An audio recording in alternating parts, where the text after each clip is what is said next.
Welcome, everybody. We're sitting in the backyard, and my hair is being blown by the wind, but the wind is heaven. And today, half the things in the house didn't work. And I realized, in other words, the internet did not work, and the telephone did not work because of it.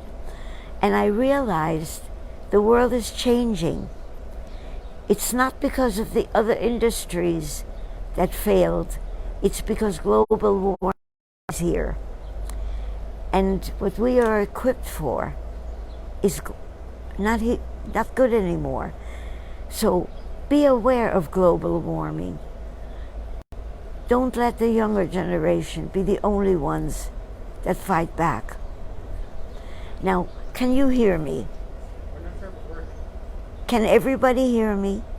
It still says on our... Refresh it. We're good. We're good. I know you're good, but am I good? Can I hear? You're good. All right. Okay. Last time I spoke about gratitude. And I am now going to speak about joy. My daughter has a little dog named Willie. And he literally laughs. And he does things to make you laugh. And he did a few things that made me laugh so hard. And I realized when I'm not with Willie, I can smile. But you need another person to be willing to really laugh. And none of you, at least most of you, are like I am most of the time, in self-quarantine. And years ago I read something, and I found it with my notes, and it said, sadness comes itself. We don't have to hunt for it. Life can produce sadness, but joy you have to produce. It's up to you.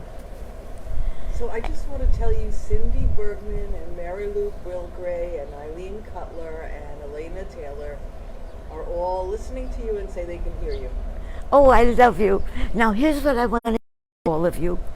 I am so low on the totem pole when it comes to the new world, which is your world, and Facebook. I tried to get comments from Facebook, and I searched, and all I kept getting was advertisements. I'm not good at technology. And Jesse is now working, so he can't be living with me every minute. And I can't say, Jesse, how do I get back on Facebook? So please, whatever you can ask, don't expect an answer because I can't find it. I get the wrong buttons. So let this program be where you speak to me and I speak to you. And know that if you don't get an answer, it's only because the technology is too complicated for me. And then in the middle, after the storm, I lost my power of the internet. And I came home from Joni, and there were 19 messages for me. And I listened to them. And they were days old. So let's get adjusted to the fact that the world is changing and do anything you can to stop global warming. Use the car less. Fight against coal.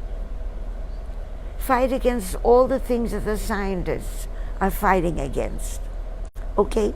And now let me get back to joy. And to do that, I have to begin to tell you about my father. My father ran away from home when he was 9 years old, but they brought him back again.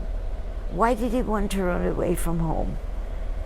It was a deeply religious Jewish home in Poland, also poverty-stricken. They were very poor. And when he played, his father would say, Jews are dying. How can you laugh when Jews are dying? And he ran away to go to Vienna. because he wanted laughter in his life. And what he did was he brought up my brother and me to learn to laugh. Even when we left Vienna as refugees and really poor, because a relative had gotten us visas to Panama, and that was wonderful. But my father didn't want to work for anybody because it took away his joy to be dependent. So one day he packed up and he went to the other side of Panama, of the Isthmus. Panama is this long, skinny, wonderful thing like Long Island. And you could go from the Atlantic side to the Pacific side. And we lived on the Atlantic side. So one day he said to my mother, I don't have joy being supported by a relative, by working for them. We're going to go to the other side of the Isthmus. I'm going to find a job so that I can laugh again. And she said, but it's not safe. And he said, nothing is as safe if you can laugh. And he went to work in a milk factory, and he called and said, now I can take you. I have a job. And we lived in, there was an apartment building in a beautiful area. And there were two young men who lived in the apartment, and they rented one room to us. And my father was happy again. But I learned about joy. Go back to Vienna. Go back to Vienna. And the mountains and how he taught you the joy of that. Okay. We, on my birthday, which all of you seem to have known about because I had these wonderful greetings of my birthday and Facebook. I thank you all.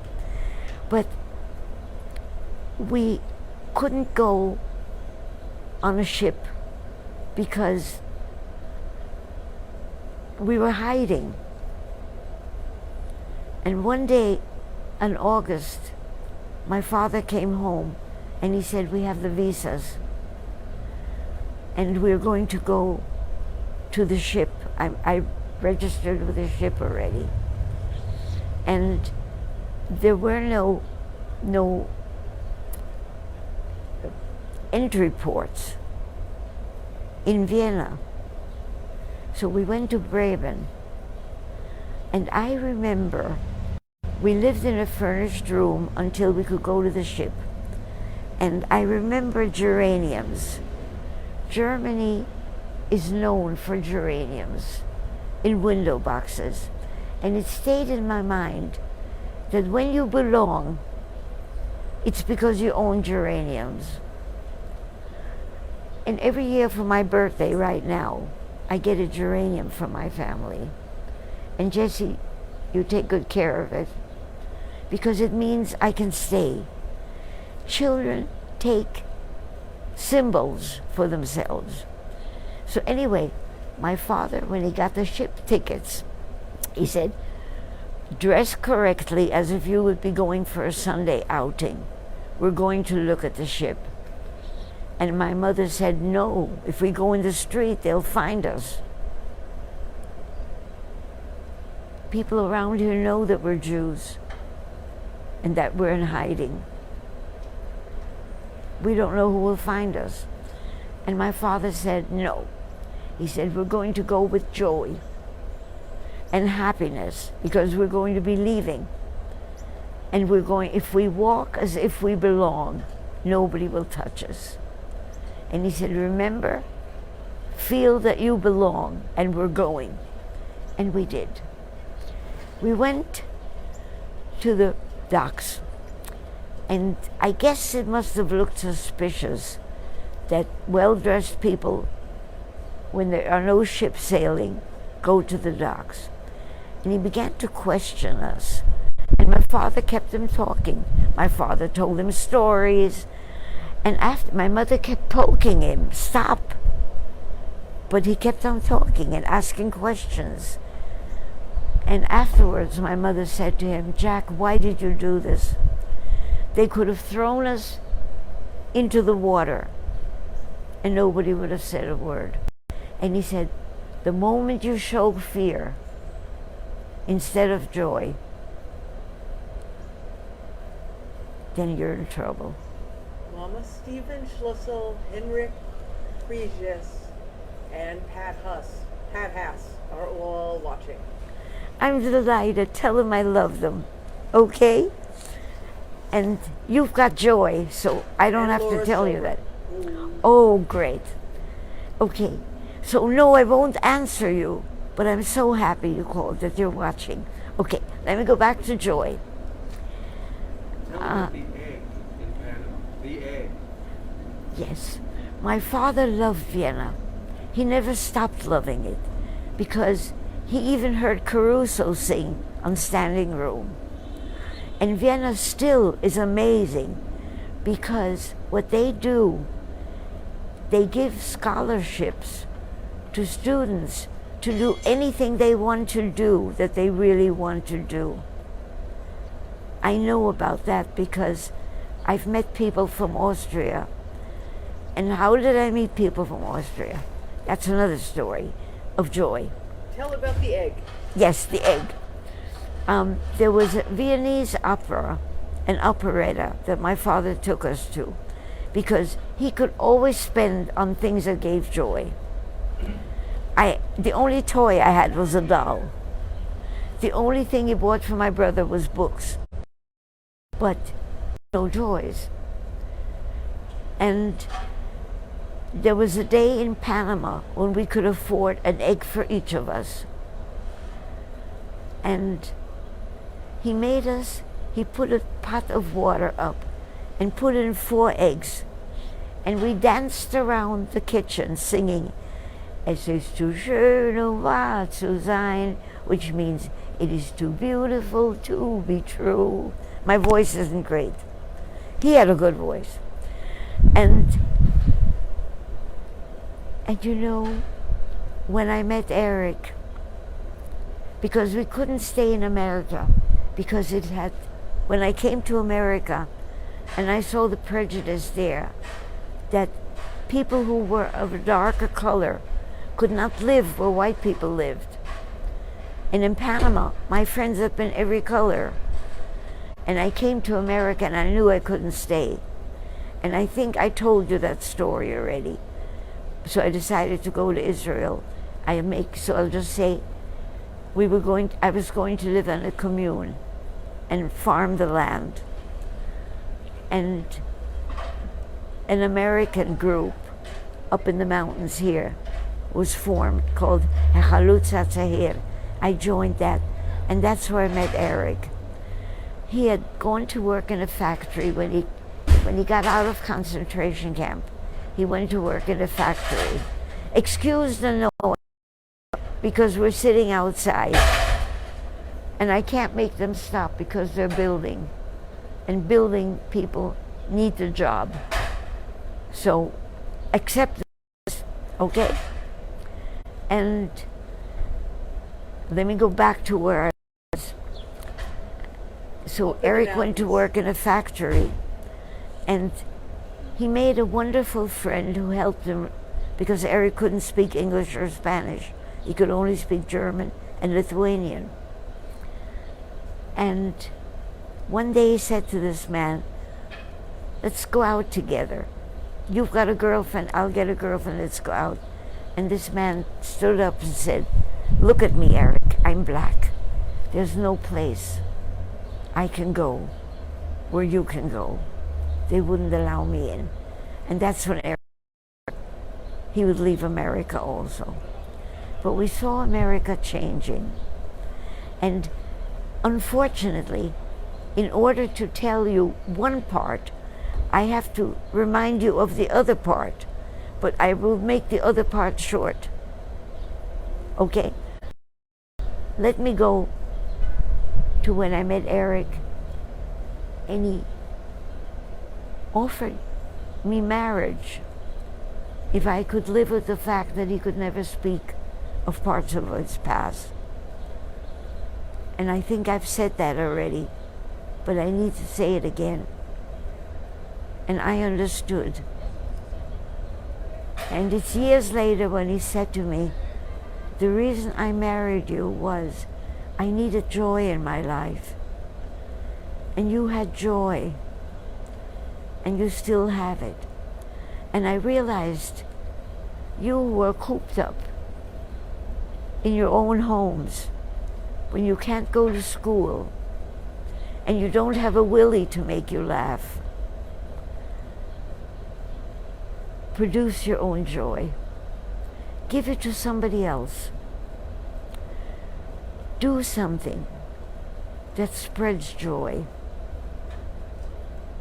My grandchild, who works with special needs kids, was teaching kids how to burp because it would make them laugh. Whatever you do, bring joy because it's... Janine Schultz is on. Oh, Janine I found through Ken's marriage to Greg because she's his mom. And somehow we found a common bond about the world. And we began to write to each other. And I was gifted so much. Also, Greg is great with computers. So when anything goes wrong, I call Greg.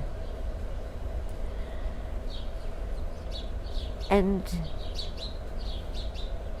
to go back to joy, how much time? I want to show the picture of Jacob of your dad. This picture. Oh, I want to show you what I did of my father. My father's hands. Thank you. He had a pair. He never spent money. If he couldn't. So he had a pair of glasses that he kept scotch taping and scotch taping and scotch taping. And I thought if ever I need to do something which tells my father, it's his hands with his scotch tape glasses. Is there anything we could do to make that better? Tony, yeah. More at an angle. Like, yeah, that's pretty good. The part of the picture near you, if that could show a little more. There's bad glare. There is, but that helps. That's great. And I want to speak about this painting. Does this show well? It takes a minute to get there, but yeah. Yes. Okay. Yes. Right, so replace the painting. Joni's being trained. You mean take the painting off and put the last one? Okay? I still want to speak about this one. Okay.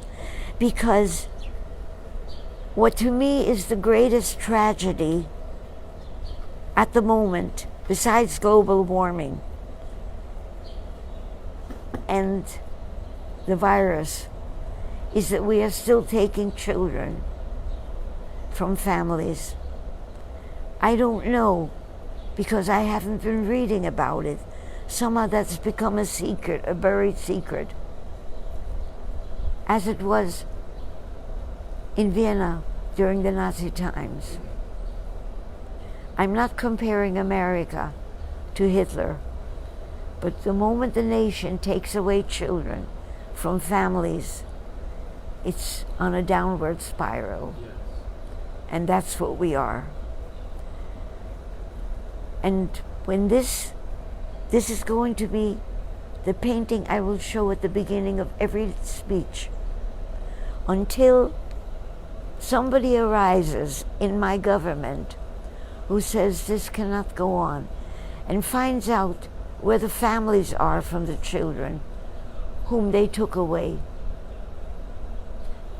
And remember when I spoke about David Belgray, who found Holocaust survivors for my mother and others? Maybe a David Belgray in the Catholic world will come and help these Catholic children because they've been Catholic. And the Christian right needs to know, why are their children taken away? And why do they not protest? How much more time do I have? 10 minutes? I'm rich. Is there anybody who needs to ask a question? Jimmy, I just asked it. You did? I just. I don't see it yet. Why don't you ask the question?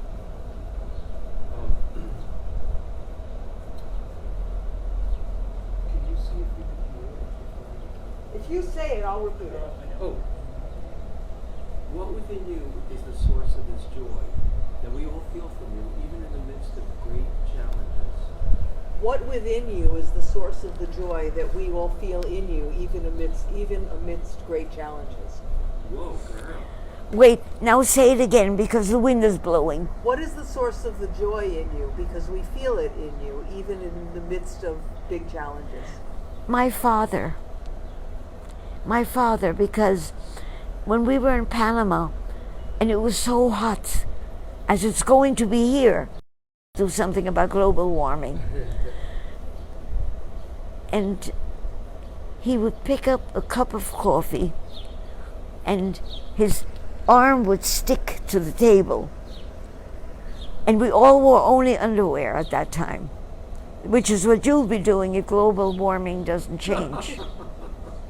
Okay? And so get good underwear. And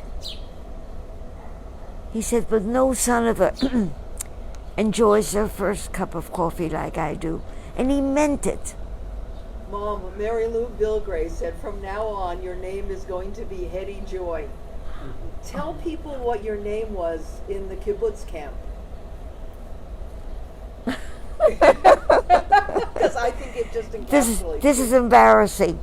But I didn't know how to say happy in Hebrew. But I knew how to say ani, which means me. So I would say ani happy. Because they couldn't pronounce my name. But that's embarrassing. So that became your nickname, right? Yeah, that became my nickname. But you see, joy is where you find it. And the trouble is, we're not trained to look for it. I remember Jesse, when we first got him, when he saw Eric and he formed a bond, and the bond was joy, because he was a fat little baby, and Eric needed joy. And when he would see Eric, he would kick his legs up and down because his mouth and his arms weren't enough to show it. Think of what I said about Willie and how we must laugh. Create a Willie of your own in your mind and laugh, because laughter heals. And I did try to think of Willie and laugh when I was alone, but all I could do was smile. And I'm learning how to laugh out loud. People might think I'm crazy, but laughter is a creation of joy.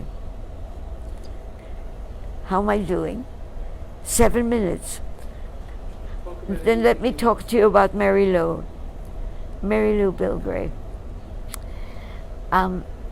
The real reason why we escaped to Panama, was my Uncle Harry, who is her father. But he died before she really knew him, because she was so little. And we connected to each other. And through my mother, because my mother, through David Bilgray, found Mary Lou. And I write to her about her father, who had a dog named Fifi. And my father, who really didn't like dogs, but he needed to make the dog be happy because it was very hot in Panama. So whenever he saw Fifi, he would bathe her so that she would be happy. But suddenly I'm connected to Mary Lou and to Ariana, and they watch me on the internet, and I can say how much I love them, even though I miss knowing them. So the internet, as hard as it is for me to find Facebook and answer Facebook, it's a gift. Another reason why I don't answer is there are a lot of creepy people out in the world, and some of them have been writing to me, and it scares me. And so my kids are now helping me. They're reading it for me, which is wonderful because they don't tell me the creepy people. But I know about Mary Lou and the other one, and Janine, and all of you, and Laura, and all the many of you. Sunu Chandy is watching. Who? Sunu Chandy. I don't know you, but I'm And Julie, there's a comment from talk Laura to me Silver. When are you going to host a late night? and make believe that I answered you. Laura Silver said, "Sing it, Hedy." Laura. You are a fount of human and political wisdom. When are you going to host a late night show? And she also said, No, I couldn't host it because then they wouldn't come.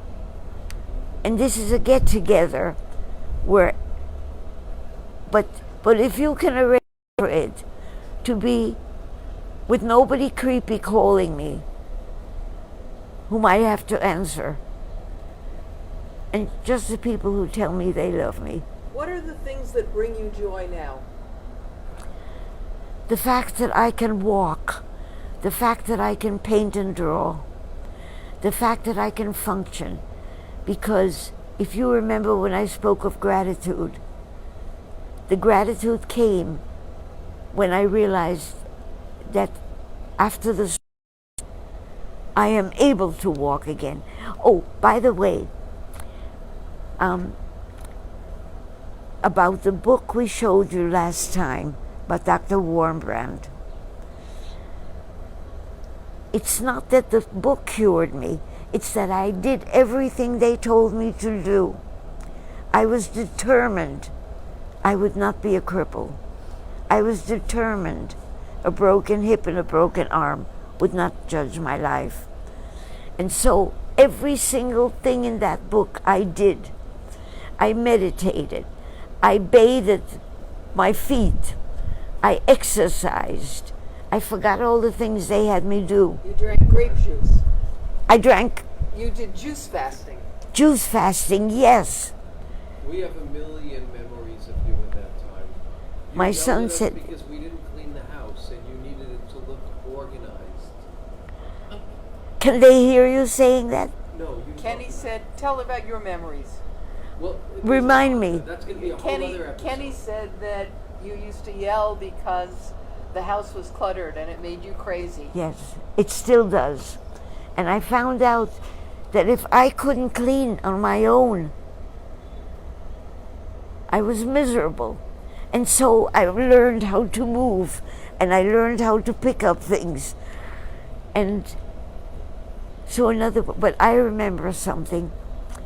I remember Kenny coming home from college once, and suddenly my neat house had books and jackets and shoes all over the house.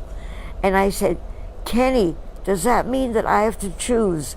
Either I'm happy because you're here, or I have to be miserable because the house is a mess."